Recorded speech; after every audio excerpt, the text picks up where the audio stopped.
സ്വന്തമായ സംഭവം എന്ന് വരുമ്പോഴാണ് നമ്മൾ ആകർഷിച്ചതും കൽപ്പിക്കപ്പെട്ടതും പോലെ വരണം, രണ്ടും രണ്ടായിട്ട് വരണത്.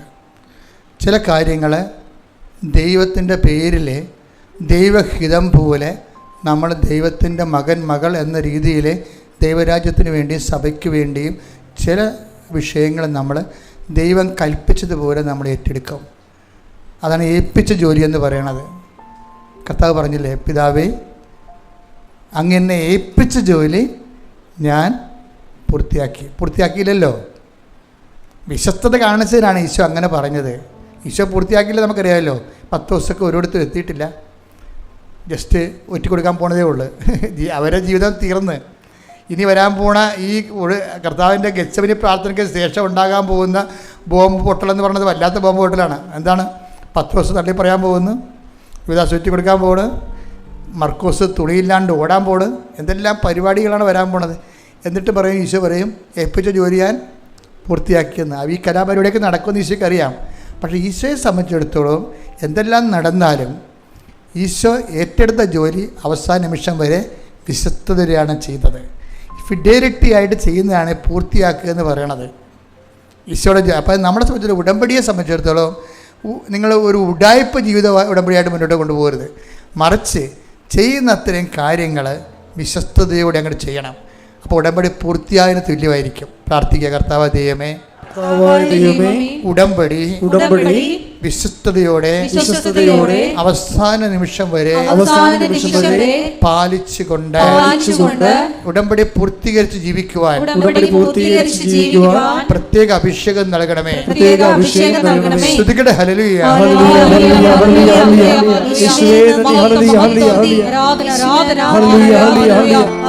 ശരിക്കും നമ്മൾ ആരാധനയ്ക്ക് വരുമ്പോൾ ഉടമ്പടിയോടുകൂടി നമ്മുടെ ആരാധനാ ജീവിതം തന്നെ അങ്ങോട്ട് മാറ്റിമറിക്കപ്പെടുകയാണ് ചെയ്യണത്. കഴിഞ്ഞ ദിവസങ്ങളിൽ തലവലപ്പറമ്പിൽ നിന്ന് ജെയ്മി എന്നും പറഞ്ഞൊരു മോള് സാക്ഷ്യം പറഞ്ഞു. അവർ ലേണഡ് വുമണാണ്.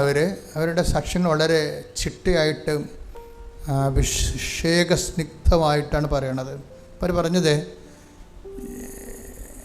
ഞാൻ പണ്ട് കുർബാന അർപ്പിച്ചതുപോലെ അല്ല ഇപ്പോൾ കുർബാന അർപ്പിക്കുന്നത്. കാര്യം എന്താണ്? ഉടമ്പടിയിലായി കഴിഞ്ഞപ്പോൾ അവർക്ക് ദൈവമായിട്ട് ഒരു ബന്ധത്തിലായി, സുരക്ഷിതമായ കൃത്യമായ തുളുമ്പാത്ത ഒരു ബന്ധമായി. അപ്പോഴെന്താ മനുഷ്യരുണ്ടാകുന്നത്? മനുഷ്യർക്ക് ആത്മവിശ്വാസം വർദ്ധിക്കും. ആ സഹോദരിയുടെ സാക്ഷ്യം കേട്ടപ്പോഴേക്കും മനസ്സിലായത് ഉടമ്പടി എങ്ങനെയാണ് ഒരു മനുഷ്യനെ ഇങ്ങനെ ചേഞ്ച് ചെയ്യണം എന്നൊക്കെ മനസ്സിലായത്. അപ്പോൾ എനിക്ക് എൻ്റെ മനസ്സിലുണ്ടായിരുന്നൊരു വിഷമമെന്ന് പറയണത്, എല്ലാവർക്കും ഇത് സാധിക്കും, പക്ഷെ ചിലർ ആ വിഷയത്തിൽ മാത്രമാണ് അടിസ്ഥാനപ്പെടുന്നത്. ഉടമ്പടിക്ക് 2 അനുഭവ തലങ്ങളുണ്ട്. ഒന്ന്, നമുക്ക് വിഷയത്തിൽ അടിസ്ഥാനപ്പെടുത്തിക്കൊണ്ട് മുന്നോട്ട് പോകാൻ പറ്റും. നമ്മൾ ഉടമ്പടി നിയോഗം വെച്ചിരിക്കുന്ന വിഷയങ്ങളെ മാത്രം അടിസ്ഥാനപ്പെടുത്തിക്കൊണ്ട് നമുക്ക് മുന്നോട്ട് പോകാൻ പറ്റും. അതിൻ്റെ ഗ്രോത്തുകൾ അത് നടക്കണുണ്ടോ, എന്തുമാത്രം സ്ലോയാണ് സ്പീഡാണെന്നൊക്കെ പരിശോധിച്ചുകൊണ്ട് ആ നിയോഗങ്ങളെ നിബദ്ധമായിട്ട് നമുക്ക് മുന്നോട്ട് പോകാൻ പറ്റും. അപ്പോൾ വരുന്നൊരു വിഷയം നമ്മുടെ വിഷയബന്ധിയായിട്ട് മാറും. അപ്പോൾ കുറച്ച് കഴിയുമ്പോൾ ദൈവവും നമ്മളുമായിട്ടുള്ള ബന്ധം ഒരു ഡ്രൈ റിലേഷനായി പോകും. ദൈവം നമ്മളുമായിട്ടുള്ള ഒരു ബയോളജിക്കൽ റിലേഷനുണ്ട്, എന്നുവെച്ചാൽ വളരെ ജൈവപരമായ ഒരു ബന്ധം. അത് വന്നാൽ നമ്മൾ വിചാരിക്കുന്ന രീതിയിലല്ല ഈ സംഭവം പോകാൻ പോണത്. എനിക്കിപ്പോഴും മനസ്സിലാക്കുന്ന ഉടമ്പടിയുടെ ഒരു 10% സാധ്യതകൾ മാത്രമേ ഇപ്പോഴും സാക്ഷ്യം പറഞ്ഞ് ആൾക്കാർക്ക് അനുഭവിക്കാൻ ഇടയായിട്ടുള്ളതെന്നുള്ളതാണ്. ഉടമ്പടിയുടെ ഒരു 10% സാധ്യതകൾ മാത്രമേ മനുഷ്യൻ ഇപ്പോഴും സാച്ചുറേറ്റ് ചെയ്തിട്ടുള്ളത്, സാക്ഷാത്കരിച്ചിട്ടുള്ളത്. എന്ന് വെച്ചാൽ ഇതിൻ്റെ കാരണം ഇതിൽ ഇൻവെസ്റ്റ് ചെയ്യുന്ന വ്യക്തികളുടെ ആത്മീയ നിലവാരം അനുസരിച്ച് കൊണ്ടാണ് ഈ ഉടമ്പടിയുടെ ദൈവാനുഭവ സാധ്യത എന്ന് പറയുന്നത്. അപ്പോൾ ആരെങ്കിലും തുനിഞ്ഞു കെട്ടി എൻ്റെ വിഷയത്തേക്കാൾ വലുത് എനിക്കെൻ്റെ ദൈവമാണെന്ന് ചിന്തിച്ചാൽ 50% പ്രീമിയമായിട്ടാണ് ഈ സാധനം ഡെവലപ്പ് ചെയ്ത് വരുന്നത്. എൻ്റെ വിഷയത്തേക്കാൾ വലുത് എനിക്കെൻ്റെ ദൈവമാണ് എന്ന് പറഞ്ഞു നോക്കിയേ. എന്റെ വിഷയത്തെക്കാൾ വലുത് എനിക്ക് എന്റെ ദൈവമാണ്. ദൈവമാണ് എൻ്റെ വിഷയം, ദൈവമാണ് എൻ്റെ വിഷയം. അങ്ങനെ വന്നു കഴിഞ്ഞാൽ അത് നിങ്ങൾക്ക് അച്ഛൻ പറഞ്ഞു തരുന്നതുകൊണ്ടല്ല, ആന്തരികമായിട്ടൊരു അഭിഷേക വിധി പ്രകാരം ബോധ്യത്തിലേക്ക് വന്നു കഴിഞ്ഞാൽ ഭയങ്കര ചേഞ്ച് വരും. ഇപ്പം കഴിഞ്ഞ ദിവസങ്ങളിൽ ഞാൻ ഒരു വൈദികൻ്റെ ടോക്ക് കേട്ട്, അങ്ങനെ സ്വാഭാവികമായിട്ട് റീൽസൊക്കെ നോക്കുമ്പോൾ കാണുന്നതാണ്. അപ്പോൾ വൈദികൻ്റെ ടോക്ക് എന്ന് പറഞ്ഞാൽ അദ്ദേഹം പറഞ്ഞു, എനിക്ക് ഭയങ്കര ഇച്ഛാഭംഗം വന്നിരുന്നു. വൈദികരുടെ പോലും ഗതികേട് ഇതാണല്ല എന്ന് ഓർത്തിട്ട്. എന്താ വെച്ച് കഴിഞ്ഞാൽ ഇദ്ദേഹം പറയണത്, ഇദ്ദേഹം കേരളത്തിൽ സ്വാധീനിക്കുന്ന ഒരു ധ്യാനഗുരുവാണ്, കരിസ്മാറ്റിക് ധ്യാനഗുരുവല്ല. അപ്പം അദ്ദേഹം പറയണത്, എനിക്ക് ഈ കരിസ്മാറ്റിക് മേഖലയോട് ഞാനൊരു റെസ്പെക്റ്റബിൾ ഡിസ്റ്റൻസ് കീപ്പ് ചെയ്യുന്ന ആളാണെന്ന്. കരിസ്മാറ്റിക് മേഖലയോട് ഞാനൊരു ബഹുമാനപുരസ്സരമായ ഒരു അകലം കീപ്പ് ചെയ്യുന്ന ആളാണ്. അത് അദ്ദേഹം നല്ല ഭംഗിയുള്ള ഭാഷ ഉപയോഗിക്കുന്ന ആളാണ്. എന്നിട്ട് അതിന് കാരണം പറയണത്, ഈ രോഗസൗഖ്യത്തിൻ്റെ മേഖലയാണ് അങ്ങേർക്ക് ഡൗട്ടുള്ളത്. അപ്പോൾ അദ്ദേഹം ചോദിക്കുന്ന ഒരു ചോദ്യമുണ്ട്, ഈ രോഗസൗഖ്യത്തിൻ്റെ മേഖലയിൽ ഒരു ഓട്ടിസം രോഗിയെ കൊണ്ടുവന്ന് സുഖപ്പെട്ടിട്ടുള്ള ഏതെങ്കിലും ചരിത്രമുണ്ടോ? അതാണ് ഇവിടെ ചോദിക്കുന്നത്. എന്ന് വെച്ച് കഴിഞ്ഞാൽ ചോദ്യം മനസ്സിലായില്ലേ? ഈ രോഗസൗഖ്യത്തിൻ്റെ ക്ലെയിമിൽ ഇപ്പോൾ കുറേ അധികം ക്ലെയിംസ് വരുന്നുണ്ടല്ലോ. അപ്പോൾ അതിൽ ഓട്ടിസം രോഗി അല്ലെങ്കിൽ ഹൈപ്പർ ആക്ടിവിറ്റി രോഗികൾ സുഖപ്പെട്ട ഏതെങ്കിലും ചരിത്രമോ സാക്ഷ്യമോ ഉണ്ടോ എന്ന് ചോദിക്കും. അതിൻ്റെ അർത്ഥം എന്ന് പറഞ്ഞാൽ അതില്ലെങ്കിൽ മറ്റുള്ളതെല്ലാം കള്ളത്തരമാണെന്നാണ് അദ്ദേഹം ബ്രാൻഡ് ചെയ്യണത്. വളരെ തന്ത്രപൂർവ്വമാണ് അത് ആ സാധനം പ്ലേസ് ചെയ്തിരിക്കുന്നത്. അത് കേട്ട് സുഖിക്കുന്നവരുണ്ട്, ഒത്തിരി പേരുണ്ട്. അത് കേട്ട് അതാണ് സത്യമെന്ന് പറയുന്ന ഒത്തിരി പേരുണ്ട്. അപ്പോൾ സാത്താൻ വളരെ തന്ത്രപരമായിട്ടാണ് സഭയിൽ തന്നെ നുഴഞ്ഞു കയറിയതിന് ശേഷം ഇങ്ങനെയുള്ള ആൾക്കാരെ ഉപയോഗിക്കണമെന്ന് ചോദിച്ചു കഴിഞ്ഞാൽ സങ്കടം വരും ശരിക്കും പറഞ്ഞാൽ. അത് കഴിഞ്ഞപ്പോഴാണ് ജെയിനിയുടെ സാക്ഷ്യം വന്നത് ഇവിടെ. ഇത് ഞാൻ കേട്ട് ഇതിനൊരു മറുപടി കൊടുക്കണമല്ലോ എന്ന് വിചാരിച്ചുകൊണ്ടിരിക്കുന്ന സമയത്താണ് ജെയിനി വന്ന് സാക്ഷ്യം പറയണത്. അപ്പോൾ ജെയിനി ഒരു യാക്കോബൈ ലേഡിയാണ്, പക്ഷേ നല്ല പാരമ്പര്യമുള്ള ചൈതന്യമുള്ള വിശ്വാസിയാണ്. അത് അവർ ഉടമ്പടി എടുക്കുന്നതിന് മുമ്പ് ഒരുവിധം ദൈവമായിട്ട് റിലേഷൻസ് ഉള്ള ആളാണ്. ഇപ്പോൾ എങ്കിലും ഉടമ്പടി എടുക്കാനുള്ള സാഹചര്യം അവർ പറയണത്, എനിക്കിത് അവരുടെ മകന് ഹൈപ്പർ ആക്ടിവിറ്റിയാണ്. ഹൈപ്പർ ആക്ടിവിറ്റി നിങ്ങൾക്ക് അറിയാമല്ലോ, ഓട്ടിസം പോലെയല്ല എൻ്റെ സംഭവം. ഏതെങ്കിലും സ്കൂളിലൊക്കെ പോവുകയാണെങ്കിൽ അവൻ ഓടി നടക്കും, അവിടെ ഇവിടെയൊക്കെ കയറി നടക്കും, പിന്നെ പിള്ളേരെ ഉപദ്രവിക്കും. എപ്പോഴും അവന് സ്പെഷ്യൽ സ്കൂളിലേക്ക് അവനെ കൊണ്ടുപോകേണ്ടി വരും, എപ്പോഴും കംപ്ലൈൻറ്റ് വരും. നമുക്ക് തന്നെ ഇപ്പോൾ തന്നെ പിള്ളേരോട് അവരെ കണ്ടിട്ടില്ലേ, അവിടെ നിൽക്കത്തില്ല, അവർ ഓടി നടക്കും. അവർക്ക് എന്താണ് ചെയ്യണമെന്ന് അവർക്കൊരു പിടിയും കിട്ടത്തില്ല. അത് ഭയങ്കര സങ്കടകരമായ ഒരു ഓട്ടിസം രോഗി ഉണ്ടെങ്കിൽ ഒരു മാതാപിതാക്കന്മാർക്ക് പെട്ടെന്ന് വിശുദ്ധരാകാൻ പറ്റും.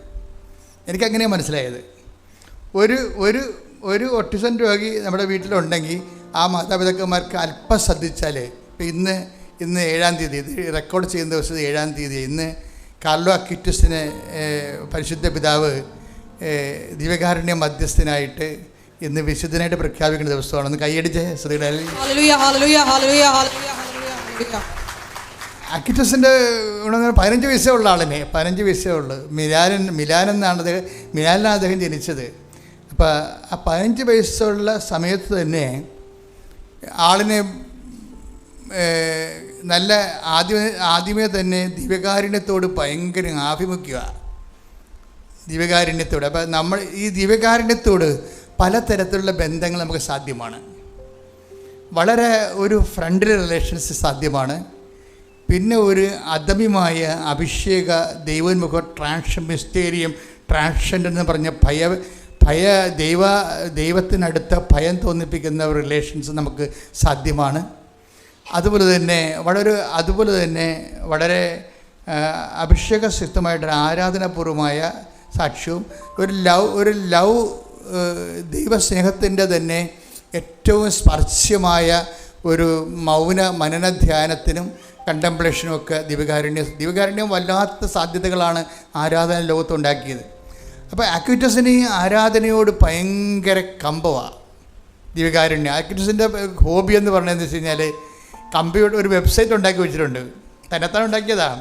കമ്പ്യൂട്ടർ വെബ്സൈറ്റ് ഉണ്ടാക്കിയിട്ട് അതുകൊണ്ടാണ് ഫ്രാൻസിസ് മാർപ്പാപ്പ അക്വിറ്റസിനെ വാഴ്ത്തപ്പെട്ടവനായിട്ട് പ്രഖ്യാപിച്ചു കഴിഞ്ഞപ്പോൾ ഫ്രാൻസിസ് മാർപ്പാപ്പ പറഞ്ഞെന്താണെന്നറിയാമോ? നമ്മുടെ ഇൻ്റർനെറ്റിൻ്റെ വിശുദ്ധനാണെന്നാണ്. കൈയടിക്കടെ. Hallelujah, hallelujah, hallelujah. ഒരു കാലം ചേഞ്ച് ചെയ്തപ്പോൾ നമുക്ക് നല്ല വിശുദ്ധന്മാരെ കൂടി കിട്ടുകയാണ്. ആ കാലത്തിന് പറ്റിയ വിശുദ്ധന്മാരെ കിട്ടുകയാണ്. അപ്പോൾ എന്താണ് വിഷയം തന്നെ, അഖിൽസ് എപ്പോഴും ദിവ്യകാരുണ്യത്തെക്കുറിച്ച് തന്നെ ചിന്തിക്കും, എപ്പോഴും ആലോചിക്കും. എന്നിട്ട് ദിവ്യകാരുണ്യത്തിൽ നടന്നിട്ടുള്ള അത്ഭുതങ്ങളെല്ലാം കളക്ട് ചെയ്യും. ലോകത്തെവിടെയെല്ലാം 100, 104, 128 അത്ഭുതങ്ങൾ നടന്നിട്ടുണ്ട് ദിവ്യകാരുണ്യത്തിൻ്റെ. ദിവ്യകാരുണ്യം ബ്ലഡായിട്ട് മാറണതും ദിവ്യകാരുണ്യം മാംസമായിട്ട് മാറണതും അങ്ങനെ ഓരോരോ കാലത്ത് ഞാൻ തന്നെ എനിക്ക് ഇവിടെ 2-3 ദിവ്യകാരുണ്യ അനുഭവങ്ങളുണ്ടായി. അതായത് ഞാനൊരു വാടക്കപ്പള്ളിയിലിരിക്കുമ്പോൾ, വാടക്കപ്പള്ളിയിലിരിക്കുന്ന കാലത്ത് അത് 2003 കാലഘട്ടമാണ്. അപ്പോൾ നമ്മൾ കൃപാസന ധ്യാനത്തിൽ എപ്പോഴും ദിവ്യകാരുണ്യം ഉണ്ടാകുമല്ലോ, എനിക്കറിയാമല്ലോ. ദിവ്യകാരുണ്യം ഇല്ലാത്തൊരു ആരാധനയും ഉണ്ടാകത്തില്ല. അപ്പോൾ എന്താണെന്ന് വെച്ചാൽ ഈ അവിടെ ഒരു ചേടത്തി, ഞാനൊരു സ്ഥലത്ത് ഒരു കുരിശ് പേരെ വെഞ്ചരിക്കാൻ പോയി. ലതീഞ്ഞ നടത്താൻ പോയി. ലിറ്റനി ഇല്ലേ, നമ്മൾ കൊന്തയിൽ പ്രാർത്ഥിക്കുന്ന ലിറ്റനി, ലിറ്ററജിക്കൽ രൂപമാണത്. അത് പാടി പ്രാർത്ഥിച്ച് ധൂപിച്ച് പ്രത്യേക പ്രാർത്ഥനയിൽ നമ്മുടെ ജവന്മാരുടെ ഭാഗമായിട്ട് ആൾക്കാർ ആഘോഷമായിട്ട് നടത്തുന്ന ശുശ്രൂഷയാണ്. അപ്പം ഞാൻ ലിറ്റനി നടത്താൻ വേണ്ടി ചെന്നപ്പോൾ അപ്പോൾ രണ്ട് സഹോദരികൾ വന്ന് എന്നെ കണ്ടച്ഛൻ പറഞ്ഞു, ലിറ്റനി കഴിഞ്ഞു. അപ്പം ഞാൻ ഇങ്ങനെ പോരാൻ വേണ്ടി പള്ളിയിലോട്ട് പോരാൻ വേണ്ടി നിൽക്കുമ്പോൾ 2 സഹോദരി വന്നിട്ടും പറഞ്ഞു, അച്ഛാ അച്ഛൻ്റെ അമ്മ കിടപ്പായിപ്പോയി, അച്ഛൻ അറിഞ്ഞാന്ന് ചോദിച്ചു. അച്ഛൻ്റെ അമ്മ കിടപ്പായിപ്പോയി, അച്ഛൻ അറിഞ്ഞാന്ന് ചോദിച്ചു.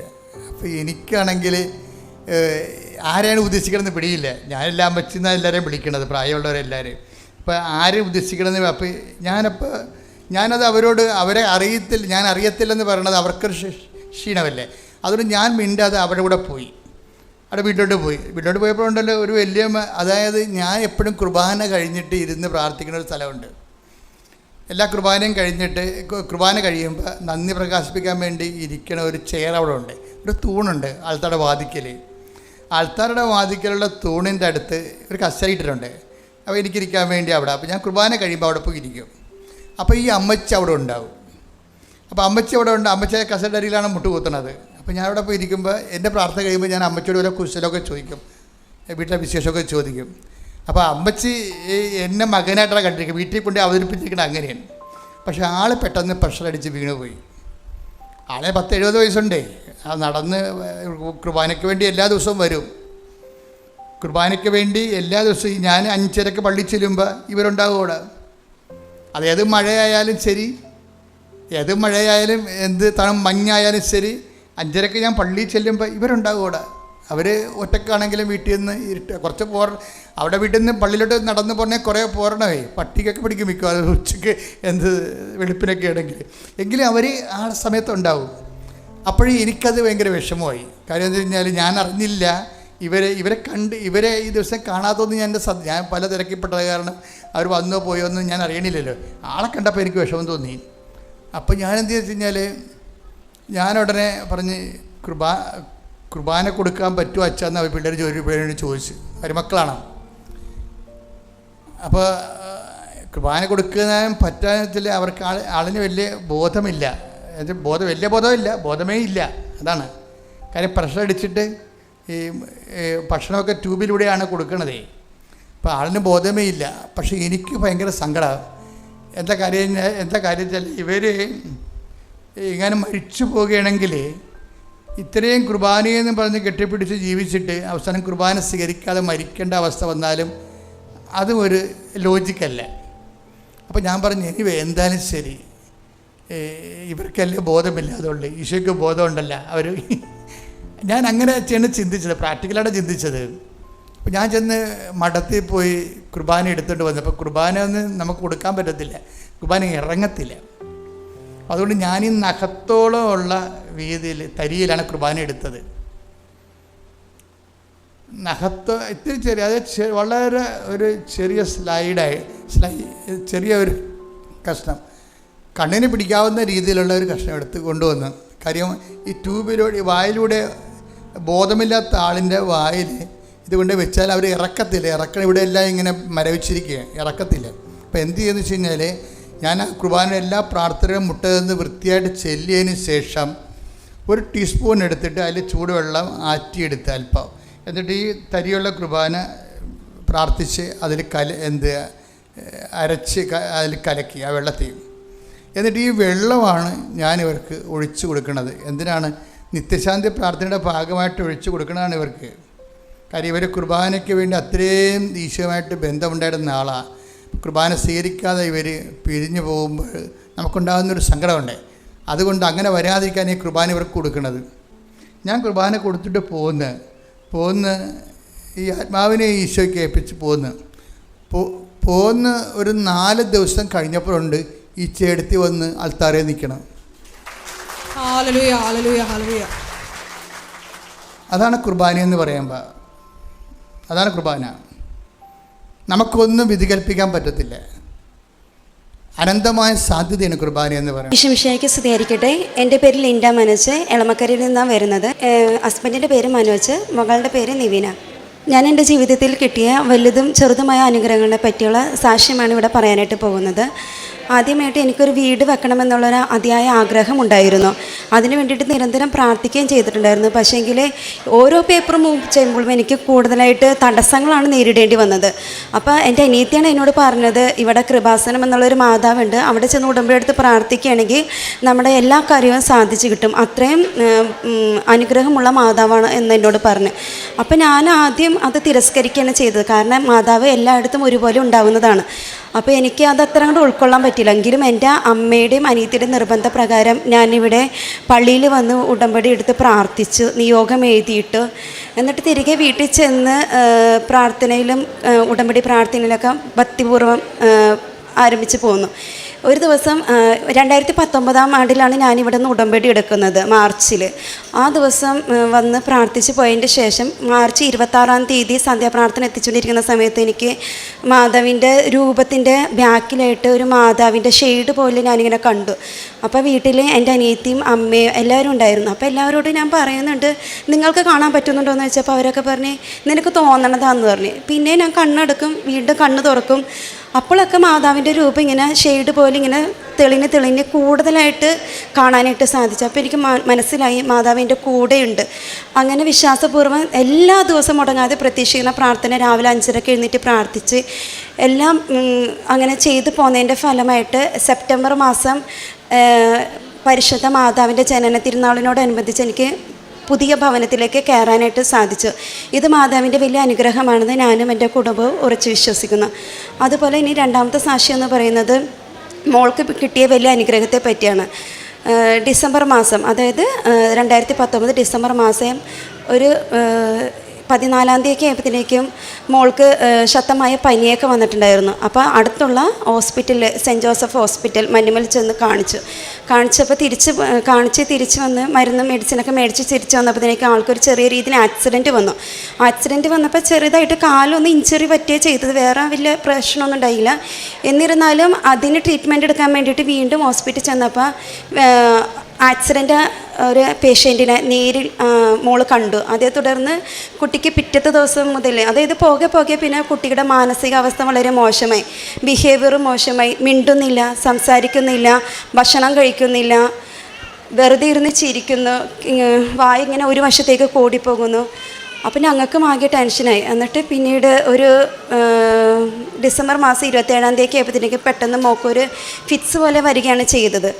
വേഗം തന്നെ മഞ്ഞം ഹോസ്പിറ്റലിൽ തന്നെ വീണ്ടും ഞാനും എൻ്റെ ഹസ്ബൻഡും അനിയനും അമ്മയൊക്കെ ആയിട്ട് ഹോസ്പിറ്റലിൽ ചെന്നപ്പോൾ അവർ ട്രീറ്റ്മെൻറ്റ് എടുത്തിട്ട് പറഞ്ഞു ഏതെങ്കിലും ഒരു സൈക്യാട്രിസ്റ്റിനെ കാണിക്കുന്നതായിരിക്കും കുറച്ചുകൂടി ബെറ്റർ. ഇപ്പം നിലവിൽ വേറെ ബുദ്ധിമുട്ടൊന്നുമില്ല. CT സ്കാൻ എടുക്കുകയാണെങ്കിൽ തന്നെ ആൾക്ക് ഉറങ്ങാനുള്ള മരുന്ന് കൊടുത്താൽ ഉറങ്ങിയിട്ടില്ലെങ്കിൽ പിന്നെ അതിനകത്ത് കറക്റ്റായിട്ട് കിട്ടില്ല. അപ്പോൾ ഞങ്ങൾ ആശ്വസിപ്പിച്ചിട്ട് വിട്ടതിന് ശേഷം അന്ന് തന്നെ രാത്രി വീട്ടിലെത്തിക്കഴിഞ്ഞിട്ട് വീണ്ടും കൂടിയ അളവിൽ വീണ്ടും ഒന്നും കൂടി ഫിറ്റ്സ് വന്നപ്പോൾ എല്ലാവരും പറഞ്ഞു അങ്ങനെയാണെങ്കിൽ മെഡിക്കൽ ട്രസ്റ്റ് ഹോസ്പിറ്റലിൽ പോകാമെന്ന് പറഞ്ഞു. അവിടെ ഹോസ്പിറ്റലിൽ ചെന്ന് ഡോക്ടറിനെ കണ്ടപ്പോൾ ഡോക്ടർ പറഞ്ഞ് MRI എടുക്കണമെന്ന് പറഞ്ഞു. അങ്ങനെ MRI റിപ്പോർട്ട് വന്നപ്പോൾ NMD എൻസെഫലിറ്റിസ് എന്നുള്ള വിവരമാണ് അറിയുന്നത്. അതിനുശേഷം ഇവിടുന്ന് ഇപ്പോൾ അത്രയും ആരോഗ്യത്തോടെ പോയ ആൾ പിന്നീട് കോമ സ്റ്റേജിലേക്കാണ് പിന്നെ തിരിച്ചു വരുന്നത്. മിണ്ടുന്നില്ല, ഭക്ഷണം കഴിക്കുന്നില്ല, ശ്വാസം മാത്രമേ ഉള്ളൂ. എല്ലാ ദിവസവും പ്രാർത്ഥിക്കുന്നുണ്ടെങ്കിലും പെട്ടെന്ന് ഒരു ദിവസം എൻ്റെ മനോനില ആകെ തെറ്റിപ്പോയി. ICUവിൻ്റെ വാതിക്കലിരുന്ന് ഞാൻ ഇങ്ങനെ മാതാവിനോട് പ്രാർത്ഥിച്ചുകൊണ്ടിരിക്കുന്ന സമയത്ത് എൻ്റെ അനിയത്തിയെ എനിക്ക് ഫോൺ ചെയ്തിട്ട് പറഞ്ഞു, നീ മാതാവിനോട് ശരിക്കും പ്രാർത്ഥിക്ക്, എല്ലാം മാറിത്തരുമെന്ന് പറഞ്ഞു. അപ്പോൾ ഞാൻ പറഞ്ഞു, മാതാവിനോട് പ്രാർത്ഥിക്കുമെന്ന് പറയണ കൊച്ച് എന്ന് വെച്ചാൽ നിരന്തരം പ്രാർത്ഥിക്കുന്ന കൊച്ചിൻ്റെ വായാണ് അടഞ്ഞു പോയത്. നീ ഏത് മാതാവിനോടാണ് പ്രാർത്ഥിക്കാൻ പറയുന്നത് എന്ന് പറഞ്ഞിട്ട് ഞാൻ വളരെയധികം ഷൗട്ട് ചെയ്ത് ICയുടെ മുമ്പിൽ ഇരുന്നിട്ട് എനിക്ക് വളരെ സങ്കടവും വന്നു. അപ്പോൾ അവൾ പറഞ്ഞു, എടി നീ മാതാവിനോട് പൂർണ്ണമായിട്ട് പ്രാർത്ഥിക്കുന്നു പറഞ്ഞപ്പോൾ ഞാൻ വളരെയായിട്ട് എതിർത്ത് വീണ്ടും ശക്തിയായിട്ട് പറഞ്ഞിട്ട് ഫോൺ സ്വിച്ച് ഓഫ് ചെയ്തു. കുറച്ച് നേരം ഒരു 5 മിനിറ്റ് കഴിഞ്ഞ് പിന്നെ കരഞ്ഞൊക്കെ കഴിഞ്ഞ് കണ്ണ് തുറന്നപ്പോഴത്തേക്ക് എനിക്ക് മാതാവിൻ്റെ അതായത് വ്യാകുല മാതാവിൻ്റെ രൂപം, കുരിശിൽ മരിച്ചു കിടക്കുന്ന യേശുവിൻ്റെ രൂപമാണ് എൻ്റെ മുമ്പിൽ തെളിയുന്നത്. പിന്നീട് എനിക്ക് എന്താ പറയേണ്ടതെന്ന് അറിയില്ല. ഞാൻ വേഗം തന്നെ മാതാവിനോട് ക്ഷമ ചോദിച്ചു, മാതാവേ എന്നോട് ക്ഷമിക്കണം. ഞാൻ മാതാവിനെ തെള്ളിപ്പോയി പറഞ്ഞു. അത് എൻ്റെ ഒരു മാനസികാവസ്ഥ അപ്പോൾ അങ്ങനെയായിരുന്നു. അതുകൊണ്ട് മാതാവ് എന്നോട് ക്ഷമിക്കണം, എൻ്റെ കുഞ്ഞിനോട് ക്ഷമിക്കണം. ഞാൻ എന്തെങ്കിലും പാപം ചെയ്ത് പോയിട്ടുണ്ടെങ്കിൽ മാതാവിനെ കരഞ്ഞ് മാപ്പ് പിടിച്ച് അപേക്ഷിക്കണേ, എന്നോട് ക്ഷമിക്കണമേ. എൻ്റെ കുഞ്ഞിനെ പൂർണ്ണമായിട്ട് തിരിച്ചറിയണ മാതാവിൻ്റെ മുമ്പിൽ നടയിൽ വന്ന്, കൃപാസന മാതാവിൻ്റെ മുമ്പിൽ നടയിൽ വന്നിട്ട് ഞാൻ സാക്ഷ്യം പറഞ്ഞോളാം എന്ന് പറഞ്ഞു നേർന്നു. അങ്ങനെ 2 ആഴ്ചയോളം ആൾ ഐസിയിലായിരുന്ന സമയത്ത് തന്നെ ഒരു ദിവസം പനി വന്ന് കൂടിപ്പോയിട്ട് ഓക്സിജൻ ലെവൽ താഴ്ന്നു പോവുകയും പ്രഷർ ലെവൽ കൂടിപ്പോവുകയും ചെയ്ത് അങ്ങനെ ഒരു വശം മൊത്തം സ്റ്റിഫായിപ്പോയി. അതായത് വലത് കൈയും കാലും ചലിക്കാണ്ടായി എന്ന് വെച്ചാൽ വളരെയധികം ബലം വന്നുപോയി. അപ്പോൾ പിന്നെ ഡോക്ടർ പറഞ്ഞ്, ഇപ്പോൾ എടുത്തേക്കുന്ന ഈ ട്രീറ്റ്മെൻറ്റിൻ്റെ ഫലം കാണുന്നില്ല, നമുക്ക് സെക്കൻഡ് ഓപ്ഷനായിട്ട് പ്ലാസ്മ എടുക്കണമെന്ന് പറഞ്ഞു. അപ്പോൾ ഞങ്ങൾ അത്ര അതങ്ങോട്ട് ഉൾക്കൊള്ളാനായിട്ട് തീരുമാനിച്ചില്ല. സെക്കൻഡ് ഓപ്ഷനായിട്ട് ആസ്റ്ററിലേക്ക് മാറ്റാമെന്ന് പറഞ്ഞ് അങ്ങനെ ആസ്റ്റർ ഹോസ്പിറ്റലിലേക്ക് പോയി. അവിടെ എന്ന് വെച്ച് കഴിഞ്ഞാൽ കൊറോണ ടൈം ആയതുകൊണ്ട് തന്നെ വേറെ ആരും അകത്തേക്ക് കയറ്റില്ല. കുട്ടിയുടെ ഒപ്പം ഒരു ബൈസ്റ്റാൻഡർ മാത്രമേ ഉണ്ടാവുള്ളായിരുന്നു. അപ്പോൾ ഞാനും കൊച്ചു മാത്രമേ അവിടെ ഉണ്ടായിരുന്നുള്ളൂ. ആസ്റ്റർ ഹോസ്പിറ്റലിൽ എത്തിയപ്പോഴത്തേക്കും എനിക്കും വളരെ ടെൻഷനായി. കാരണം വലിയ ഹോസ്പിറ്റൽ, നമ്മിത് ഇതുവരെ ഇന്നേവരെ കണ്ടിട്ടില്ല, പരിചയമില്ലാത്ത മുഖങ്ങൾ. നേരത്തെ എന്ന് വെച്ചാൽ മെഡിക്കൽ ഹോസ്പിറ്റലിൽ ഹസ്ബൻഡെങ്കിലും കൂടെ ഉണ്ടായിരുന്നു. ഇവിടെ ആരും എൻ്റെ കൂടെയില്ല. ഞാൻ തളർന്നു എന്ന് പറഞ്ഞു കഴിഞ്ഞാൽ എനിക്ക് മിണ്ടാൻ പറ്റുന്നില്ല, ഛർദ്ദിക്കാൻ വരുന്നു, വയറിളക്കം വരുന്നു. ഞാൻ ആകെ അങ്ങോട്ട് ഡെസ്പായി പോയി. അപ്പോൾ എൻ്റെ അടുത്ത് സിസ്റ്റർ വന്നിട്ട് പറഞ്ഞു, ചേച്ചിയുടെ BP ലെവൽ കുറവാണ്, ചേച്ചി സൂക്ഷിക്കണം, എന്തെങ്കിലും കഞ്ഞിവെള്ളം എന്തെങ്കിലും ഉപ്പിട്ട് മേടിച്ച് കുടിക്കുന്നൊക്കെ പറഞ്ഞു. എങ്കിലും നമുക്ക് കുട്ടീനോടായിട്ട് മിങ്കിൾ ചെയ്യണമെന്നുണ്ടെങ്കിൽ കുട്ടീനോട് സംസാരിക്കണം, അങ്ങനെയാണ് ഡോക്ടർ പറഞ്ഞത്. പക്ഷേ ഇതൊന്നും എനിക്ക് ചെയ്യാനായിട്ട് സാധിക്കുന്നില്ല. ഞാൻ ആസ്റ്റർ ഹോസ്പിറ്റലിൽ എത്തിയപ്പോൾ തന്നെ മാതാവിനോട് പറഞ്ഞു, മാതാവേ എനിക്ക് നീ മാത്രമേ ഉള്ളൂ, എൻ്റെ കൊച്ചിന് നീ മാത്രമേ ഉള്ളൂ, മാതാവ് ഇറങ്ങി വരണം, എൻ്റെ കൊച്ചിനെ സുഖപ്പെടുത്തണമെന്ന് പറഞ്ഞിട്ട് ഞാൻ അന്നേരം ആ കട്ടിലിൻ്റെ അവിടെ മാതാവിൻ്റെ ലോക്കറ്റും ഉടമ്പടി പുസ്തകവും കാശുരൂപ എല്ലാം വെച്ചിട്ട്, നേരത്തെ മെഡിക്കൽ ട്രസ്റ്റ് ഹോസ്പിറ്റലിൽ ഇതെല്ലാം ബെഡിൻ്റെ അടിയിൽ വെച്ചിട്ടാണ് ഞാൻ കൊച്ചിനെ കിടത്തിക്കൊണ്ടിരുന്നത്. അന്ന് അസ്റ്ററിലെത്തിയപ്പോൾ ഞാൻ ഇതെല്ലാം അവിടെ ഫ്രണ്ടിൽ തന്നെ വെച്ചിട്ട് ഇതേ ലോക്കറ്റിൻ്റെ, അതായത് ഉടമ്പടി കാശുരൂപത്തിൻ്റെ മേളിൽ കൊച്ചിനെ കിടത്തി കഴിഞ്ഞ് കൊച്ചിനെ കിടത്തി അവർ ട്രീറ്റ്മെൻറ്റ് തുടങ്ങി. അവർ ഡോക്ടറെല്ലാം പോയി കഴിഞ്ഞതിന് ശേഷം മാതാവിനോട് പറഞ്ഞു, ലോക്കറ്റ് നോക്കി പിടിച്ചിട്ട് ഞാൻ പറഞ്ഞു, മാതാവേ പ്രാർത്ഥിക്കാൻ എനിക്ക് പറ്റില്ല, പ്രാർത്ഥിക്കുമ്പോൾ ഞാൻ മറന്നു പോണേണ്, എൻ്റെ വീട്ടുകാരെങ്കിലും വിളിക്കുമ്പോൾ എനിക്ക് ഫോൺ എടുക്കാൻ പറ്റില്ല, ആ ഒരു അവസ്ഥയിൽ ഞാൻ എത്തിയിരിക്കണേണ്, എനിക്ക് മാതാവുള്ള കൂടെ എന്നെ സുഖപ്പെടുത്തി തരണം, നാളെ മുതൽ എനിക്ക് ബെറ്റർ റിസൾട്ട് തരണമെന്ന് പറഞ്ഞു. പിറ്റേ ദിവസം രാവിലെ ഡോക്ടർ വന്നിട്ട് എന്നോട് പറഞ്ഞു, എങ്ങനെയുണ്ട് കൊച്ച്, ഓക്കെ ആണോ എന്ന് ചോദിച്ചു. ഞാൻ പറഞ്ഞ് നോക്കാം എന്ന് പറഞ്ഞു. അപ്പോൾ ഡോക്ടർ എന്നോട് പറഞ്ഞു, കൊച്ചിൻ്റെ പേരെന്താ? ഞാൻ പറഞ്ഞു നിവിനയാണ്. ഡോക്ടർ നീങ്ങി എന്നിട്ട് കൊച്ചിൻ്റെ അടുത്ത് നിവിന എന്നങ്ങനെ 3-4 തവണ വിളിച്ചു. അത്ര നാൾ കണ്ണ് ചലിക്കാതെ ഉറങ്ങാതെ കിടന്നു വെച്ചാൽ കൊച്ച് ഇങ്ങനെ കണ്ണിങ്ങനെ ചലിക്കാൻ തന്നെയായിട്ട് തുടങ്ങി. അപ്പോൾ ഡോക്ടർ പറഞ്ഞ് ഇമ്പ്രൂവ്മെൻ്റ് ഉണ്ടെന്ന് പറഞ്ഞു. പിന്നെ അടുത്ത ഘട്ടം എന്ന് പറഞ്ഞു കഴിഞ്ഞാൽ കൊച്ചിനെ കൊണ്ട് സംസാരിക്കണം. കോമ സ്റ്റേജിലേക്ക് ആയ കുഞ്ഞിനെ ഇനി സംസാരിക്കണം, നടത്തിക്കണം, ഭക്ഷണം കഴിപ്പിക്കണം, ഇതെല്ലാം നമ്മൾ ട്രെയിൻ ചെയ്തെടുക്കണമെന്ന് പറഞ്ഞു. ഞാൻ പറഞ്ഞു, ഡോക്ടർ ഞാൻ ശ്രമിക്കുന്നുണ്ട്, എൻ്റെ മാതാവിനോട് ഞാൻ നിയോഗം എഴുതിയിട്ട് പ്രാർത്ഥിച്ചിട്ടുണ്ട്, എനിക്ക് വേണ്ടി ഒത്തിരി ആൾക്കാർ പ്രാർത്ഥിക്കുന്നുണ്ട്, ഇവിടെ കൃപാസനം മാതാവിൻ്റെ ആൾത്താരയിൽ വന്നിട്ട് പ്രാർത്ഥന സഹായം അപേക്ഷിച്ച് പ്രാർത്ഥിക്കുന്നുണ്ടെന്ന് പറഞ്ഞു. ഡോക്ടർ എന്നോട് പറഞ്ഞു വിഷമിക്കേണ്ട, എല്ലാം ഓക്കെ ആകും, നമുക്ക് നോക്കാമെന്ന് പറഞ്ഞു. അപ്പോൾ എന്നോട് പറഞ്ഞു മസ്റ്റായിട്ട് പറഞ്ഞ് സംസാരിക്കണമെന്ന് പറഞ്ഞു. ഡോക്ടർ പോയി കഴിഞ്ഞതിന് ശേഷം കൊച്ചിൻ്റെ മുഖത്ത് നോക്കിയിരുന്ന് നമ്മൾ തന്നെ സംസാരിക്കണമെന്നാണ് ഡോക്ടർ എന്നോട് പറയുന്നത്. ഓരോ കാര്യങ്ങൾ കുട്ടികളോട് നമ്മൾ പറഞ്ഞു കൊടുക്കുന്നത് പോലെ നമ്മൾ മുഖം നോക്കി സംസാരിക്കണം. ഞാൻ പറഞ്ഞു നോക്കാമെന്ന് പറഞ്ഞു. പക്ഷേ എനിക്ക് സംസാരിക്കാൻ പറ്റില്ല. കൊച്ച് കിടന്നപ്പോൾ മുതൽ ഞാൻ അവിടെ ചേർന്നകത്ത് ഇരുന്നിട്ട് ഞാൻ മുകളിലേക്ക് നോക്കിയിട്ട് മാതാവേ സംസാരിക്കണം, എനിക്കൊരു വഴി കാണിച്ചു തരുമെന്ന് പറഞ്ഞ് അങ്ങനെ എത്രയും തീയുള്ള മാതാവിൻ്റെ പ്രാർത്ഥനയും പ്രതീക്ഷണ പ്രാർത്ഥനയൊക്കെ ചൊല്ലിക്കൊണ്ടിരിക്കുന്ന സമയത്ത് പെട്ടെന്ന് ഒരു ശബ്ദം, എൻ്റെ പിതാവേ എന്ന് പറഞ്ഞ് കൊച്ച് നിലവിളിച്ച് കരയണയാണ്. അപ്പോൾ ഞാൻ വേഗം തന്നെ സിസ്റ്ററിനോട് പറഞ്ഞു, സിസ്റ്റർ കൊച്ച് സംസാരിച്ചു. എൻ്റെ പിതാവേ എന്നാണ് ആദ്യം സംസാരിച്ചതെന്ന് പറഞ്ഞു. പിറ്റേ ദിവസം റൗണ്ട്സിന് വന്നപ്പോൾ ഞാൻ ഡോക്ടറിനോട് പറഞ്ഞു ഇങ്ങനെ സംസാരിച്ചു എന്ന് പറഞ്ഞു. അപ്പോൾ ഡോക്ടർ പറഞ്ഞു ഇമ്പ്രൂവ്മെൻ്റ് ആണ്, ഇനി വേറെ മെഡിസിനൊന്നും വേണ്ട, ഇപ്പോൾ പോകുന്ന മെഡിസിൻ തന്നെ മതി, ഇനി ഉറങ്ങാനുള്ള മരുന്ന് നമുക്ക് സ്റ്റോപ്പ് ചെയ്യാം, തന്നെത്താനെ ആൾ ഉറങ്ങിക്കിട്ടണം. കാരണം ഈ 2 ആഴ്ചത്തോളം ആൾ ഉറങ്ങുന്നുണ്ടായിരുന്നില്ല. ഇപ്പോൾ ഒരു വശത്തേക്കാണ് ഇങ്ങനെ കണ്ണെങ്കിൽ ആ വശത്തേക്ക് മാത്രം നോക്കുന്നുള്ളൂ. ആ ഒരു സ്റ്റേജിലായിരുന്നു മെഡിക്കൽ ട്രസ്റ്റ് ഹോസ്പിറ്റലിൽ. ഇവിടെ എത്തിയതിന് ശേഷമാണ് ആളൊന്ന് ഇമ്പ്രൂവ്മെൻ്റ് ആയിട്ട് വന്നത്. അപ്പോൾ എൻ്റെ അടുത്ത് പറഞ്ഞു ഇനി മരുന്നുകളൊന്നും ഞാനായിട്ട് ഇനി വേറെ മരുന്നുകളൊന്നും സജസ്റ്റ് ചെയ്യുന്നില്ല, നമുക്ക് ഇനിയിപ്പോൾ ഉള്ള മരുന്ന് മാത്രം തുടർന്നുകൊണ്ട് പോയാൽ മതി എന്ന് പറഞ്ഞു. അങ്ങനെ പിറ്റേ ദിവസം ഡോക്ടർ പറഞ്ഞു ഇനി നമുക്ക് ചെയ്യേണ്ടത് ഇയാളെ, അതായത് മോളെ നടത്താനായിട്ട് നമ്മൾ തന്നെ കൊച്ചിനെ മുൻകൈ ചെയ്യിച്ച് എടുത്ത് നടത്തിക്കണമെന്നാണ് പറഞ്ഞത്. അപ്പോൾ അങ്ങനെ നടന്നുകൊണ്ടിരിക്കുന്ന സമയത്ത് ഒരു ദിവസം ഈ ഡോക്ടറിനേക്കാളും ഹയർ ആയിട്ടുള്ളൊരു ഡോക്ടർ കൊച്ചിനെ കാണാനായിട്ട് വന്നു.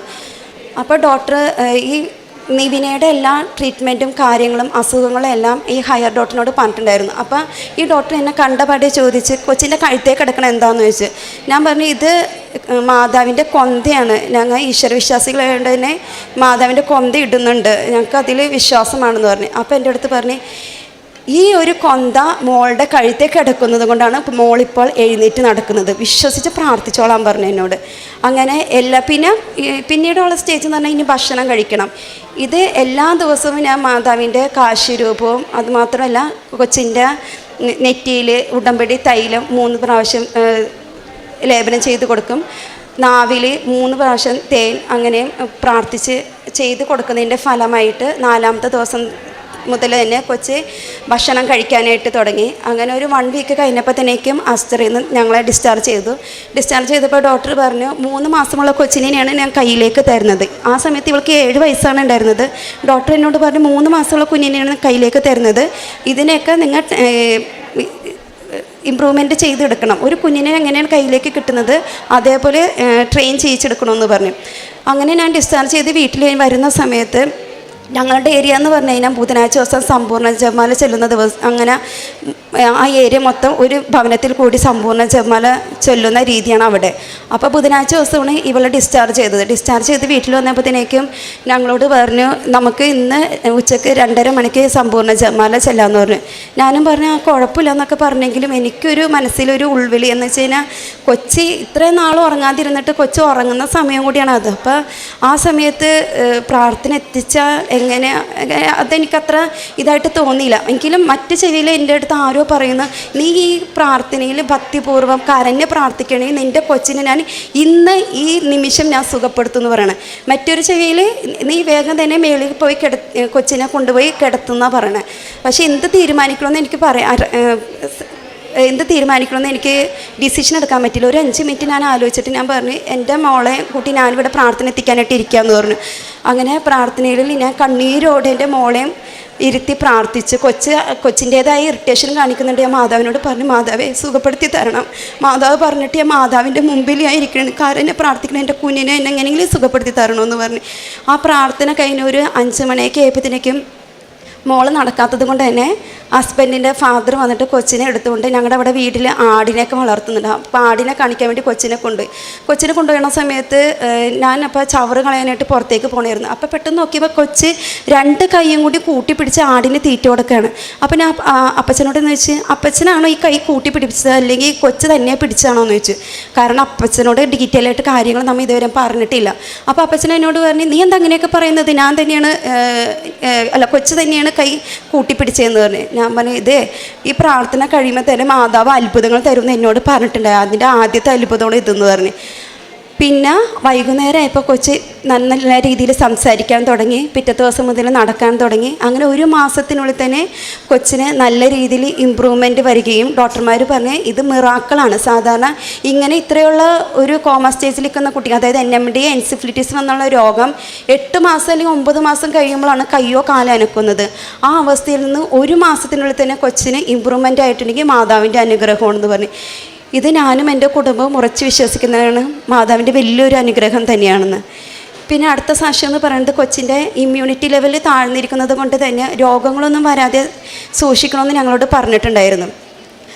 ഒരു 6 മാസം കഴിഞ്ഞപ്പോഴത്തേക്കും ഞാൻ പ്രത്യക്ഷീകരണ പ്രാർത്ഥന ചെല്ലുന്ന സമയത്ത് ഉച്ചയ്ക്ക് 2:30 മണിയൊക്കെ ആയപ്പോഴത്തേക്കും കൊച്ചിന് കിടന്നുറങ്ങുന്ന സമയത്ത് തന്നെ വാ പൂട്ടാതെയുള്ള ചുമയാണ്. ചുമ എന്ന് പറഞ്ഞാൽ ഭയങ്കര ചുമ, പിന്നെ ഷിവറിങ് ചെയ്യുന്നുണ്ട്, പനി നല്ല രീതിയിലുണ്ട്. അപ്പോൾ ഞാൻ പ്രാർത്ഥന എത്തിച്ചുകൊണ്ടിരിക്കുന്ന സമയത്ത് തന്നെ മാതാവിനോട് പറഞ്ഞു, മാതാവേ എൻ്റെ കൊച്ചിനെ മാതാവാണ് സുഖപ്പെടുത്തിയത്, ഇപ്പോഴും വീണ്ടും അസുഖം വന്നിരിക്കണേ, എന്ത് ചെയ്യണമെന്ന് എനിക്കറിയാൻ പാടില്ല. അപ്പോൾ ഡോക്ടർ ഞങ്ങളുടെ അടുത്ത് പറഞ്ഞിട്ടുണ്ട് പനിയാ അങ്ങനെ എന്തെങ്കിലുമൊക്കെ വന്നിയാണെങ്കിൽ തന്നെ പെട്ടെന്ന് തന്നെ ട്രീറ്റ്മെൻറ്റ് എടുക്കണമെന്ന്. ഞാൻ ആ സമയത്ത് മാതാവ് അപ്പം എൻ്റെ ചെവിട്ടിൽ പറയണേണ്, നീ കരഞ്ഞ് പ്രാർത്ഥിക്ക്, 10 മിനിറ്റിനുള്ളിൽ ഞാൻ നിൻ്റെ കൊച്ചിനെ സൗഖ്യപ്പെടുത്തി തരാമെന്ന് പറയണേണ്. അങ്ങനെ ആ 7 പ്രത്യക്ഷീകരണ പ്രാർത്ഥന ചൊല്ലിക്കൊണ്ടിരുന്ന് ആ പ്രാർത്ഥന കഴിഞ്ഞതിന് ശേഷം മാതാവിൻ്റെ തൈലം കൊച്ചിൻ്റെ മേത്തൊക്കെ ഞാൻ പുരട്ടി കഴിഞ്ഞ് പ്രാർത്ഥിച്ച് കഴിഞ്ഞതിന് ശേഷം ഒരു 5 മിനിറ്റ് കഴിഞ്ഞപ്പോൾ കൊച്ച് വേഗം ചാടി എഴുന്നേറ്റിട്ട് കുറേയധികം കഫം അങ്ങോട്ട് കഫവും തുപ്പി വെട്ടി വേർത്ത് ഒരു 10 മിനിറ്റുള്ളിൽ തന്നെ മാതാവ് പറഞ്ഞ പോലെ തന്നെ പൂർണ്ണമായിട്ട് സവിക്കാൻ തന്നു. എനിക്ക് കൊച്ചിനെ കൊണ്ട് ഹോസ്പിറ്റലിൽ പോകേണ്ട ആവശ്യം വന്നില്ല. ഇത് മാതാവിൻ്റെ വലിയ അനുഗ്രഹമായിട്ട് ഞാനും എൻ്റെ കുടുംബവും ഉറച്ചു വിശ്വസിക്കുന്നു. പിന്നെ അടുത്തതെന്ന് പറഞ്ഞു കഴിഞ്ഞാൽ കൊച്ചിൻ്റെ സ്കൂളിൽ ചേർത്ത് കഴിഞ്ഞാൽ, അതായത് ഈ 2 കൊല്ലത്തോളം കൊറോണ ആയതുകൊണ്ട് നമുക്ക് അങ്ങനെ സ്കൂളിൻ്റെ ബാക്ക് വേർഡ്സ് നമുക്ക് വരേണ്ടി വന്നില്ല. അഡ്മിഷൻ എടുത്തു കഴിഞ്ഞതിന് ശേഷം കൊച്ചിനെ സ്കൂളിൽ അയക്കുന്നതിന് ശേഷം എനിക്കൊരു ജോലി, അതായിരുന്നു പിന്നീട് എൻ്റെ ഒരു പ്രാർത്ഥന. അതിനായിട്ട് ജൂൺ മുതൽ ഞാൻ ഓരോ വാതിലും ഞാൻ മുട്ടിക്കൊണ്ടിരുന്നേച്ചു, പക്ഷേ എല്ലാം എന്നെ പിന്തള്ളുകയാണ് ചെയ്തത്. എനിക്കൊരു ജോലി കിട്ടണ്ടായിരുന്നില്ല. അവസാനം ഒരു സെപ്റ്റംബർ മാസമൊക്കെ ആയപ്പോഴത്തേക്കും ഞാൻ എൻ്റെ ഫ്രണ്ട് യതിനെ വിളിച്ചിട്ട്, +2 ബാച്ചാണ് അവനെ വിളിച്ചിട്ട് ഞാൻ പറഞ്ഞു, യതിൻ എനിക്ക് ജോലി വേണം, നിനക്ക് എവിടെയെങ്കിലും ഒരു ജോബ് വേക്കൻസി ഉണ്ടെങ്കിൽ എൻ്റെ അടുത്തുനിന്ന് പറയാമോ എന്ന് പറഞ്ഞു. അപ്പോൾ അവൻ എന്നോട് പറഞ്ഞു, എൻ്റെ വൈഫിൻ്റെ ജോലി സ്ഥലത്ത് ഈ കഴിഞ്ഞ ആഴ്ചയിലാണ് 2 സ്റ്റാഫിനെ എടുത്തത്, ഇപ്പോൾ വേറെ വേക്കൻസി ഇല്ല, വേറെ എന്തെങ്കിലും വന്നെയാണെങ്കിൽ ഞാൻ വിളിക്കാമെന്ന് പറഞ്ഞു.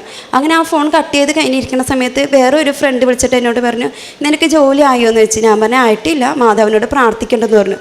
അപ്പോൾ എന്നെ ഭയങ്കരമായിട്ട് ഇതാക്കിക്കൊണ്ട് ആൾ പറഞ്ഞു, നീ മാതാവിനെ കെട്ടിപ്പിടിച്ചുകൊണ്ട് അവിടെ ഇരുന്നോ, മാതാവ് കൊണ്ടുവന്ന് തരാൻ പോകണേണല്ലോ ജോലി, താൻ പാതി ദൈവം പാതി എന്നാ പറയണേന്ന് പറയും. ഞാൻ പറഞ്ഞു, എനിക്ക് ഇന്നേ വരെ ഞാൻ ചെയ്യേണ്ടത്, എനിക്ക് ഇന്നേ വരെ തന്നേക്കേണ്ടതെല്ലാം മാതാവാണ്. ഞാൻ ചോദിച്ച സമയത്ത് എനിക്ക് അളവിൽ കവിഞ്ഞ അനുഗ്രഹം തന്നേക്കേണ്ടത് മാതാവാണ്. മാതാവിനെ ഞാൻ ഒരിക്കലും തള്ളി പറയില്ല, താൻ നോക്കിക്കോ, 1 മാസത്തിനുള്ളിൽ തന്നെ എനിക്ക് ജോലി കിട്ടുമെന്ന് പറഞ്ഞു. അങ്ങനെ ആ ഫോൺ കട്ട് ചെയ്തിട്ട് ഞാൻ കുറേ നേരം അങ്ങോട്ട് കരഞ്ഞിട്ട് മാതാവിൻ്റെ രൂപത്തെ നോക്കിയിട്ട് ഞാൻ പറഞ്ഞു, മാതാവെ കൈവിടരുത്, കൂടെ ഉണ്ടാവണം കേട്ടോ എന്ന് പറഞ്ഞു. ഞാൻ മാതാവിനെ തള്ളി പറയില്ല, എനിക്ക് തന്ന അനുഗ്രഹങ്ങളെല്ലാം മാതാവാണ്, ഞാൻ ഒരിക്കലും തള്ളി പറയില്ല, എൻ്റെ കൂടെ ഉണ്ടായാൽ മതി എന്ന് പറഞ്ഞു.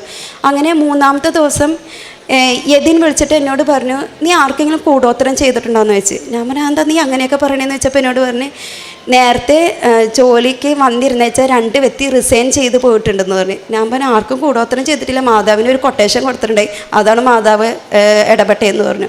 അപ്പോൾ എന്നോട് പറഞ്ഞ്, നിനക്ക് ജോലിയിൽ പ്രവേശിക്കാനായിട്ട് പറ്റും, ഞാൻ വൈഫിൻ്റെ കോൺടാക്ട് നമ്പർ തരാം, വൈഫ് നിനക്ക് ഇൻട്രസ്റ്റഡ് ആണെന്നുണ്ടെങ്കിൽ ബയോഡേറ്റ അന്നത്തേക്ക് സെൻഡ് ചെയ്ത് കൊടുത്താൽ മതി എന്ന് പറഞ്ഞു. അങ്ങനെ എനിക്ക് ആ 1 മാസം തന്നെ, അതായത് ഡയറക്റ്റ് ഇൻ്റർവ്യൂ ഇല്ലാതെ തന്നെ നേരിട്ട് അപ്പോയിൻമെൻറ്റ് കിട്ടി, ഞാൻ ജോലിയിൽ പ്രവേശിച്ചു. ഇത് മാതാവിൻ്റെ വലിയൊരു അനുഗ്രഹമായിട്ട് ഞാനും എൻ്റെ കുടുംബം ഉറച്ചു വിശ്വസിക്കുന്നു. അതുപോലെ തന്നെ എനിക്ക് ഈ മാതാവിനോട് കൂടുതലായിട്ട് അടുത്തപ്പോഴാണ് കൂടുതലായിട്ട് പ്രാർത്ഥനയിലും സന്ധ്യാപ്രാർത്ഥനയിലും പ്രേക്ഷിത പ്രവർത്തനങ്ങളിലും കാരുണ്യ പ്രവർത്തനങ്ങളിലെല്ലാം പങ്കെടുക്കാൻ സാധിച്ചത്. ഇപ്പോഴും പ്രാർത്ഥന തുടർന്നുകൊണ്ടിരിക്കുന്നു. ഇനി എപ്പോഴും മാതാവ് ഞങ്ങളുടെ ജീവിതത്തിൽ നിറഞ്ഞു നിൽക്കണമെന്ന് പ്രാർത്ഥിച്ചുകൊണ്ട്